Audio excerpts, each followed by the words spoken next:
The creditors are a very specific portion of the probate process.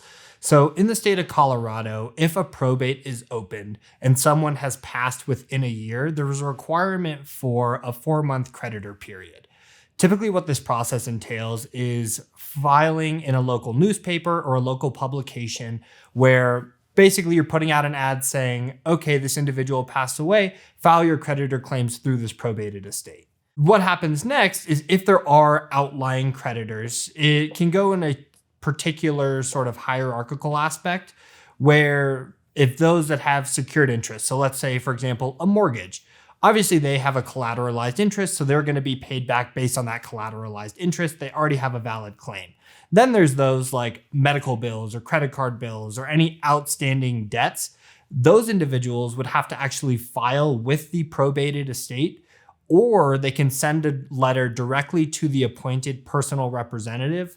This is the individual in charge of the administrative procedures behind the estate. And so they would file or send a direct letter to that individual for the estate saying that they're owed X amount of dollars for their creditor claim. How they're paid back varies.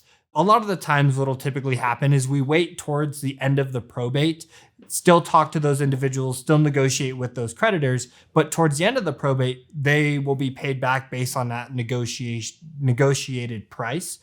Or let's say there's not enough money in the actual estate. What happens in that realm is they get a pro rata share of whatever money's left. So let's say, for example, you have 3 creditor claims.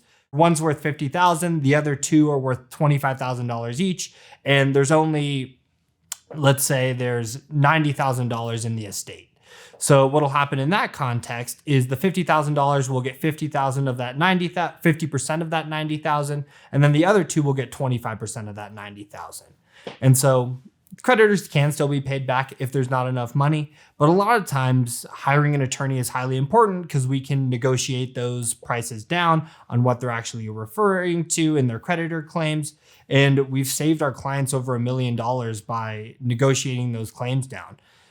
And a lot of times it's a lot of big corporations and items along those lines that are filing claims. And sometimes people just get bills and they don't know and they just end up paying those instead. And so it's highly important to even just have a conversation and say, hey, I've received all these creditor claims. Am I responsible for them? There is no probate open. There is a probate open. What's sort of the next steps in that regard?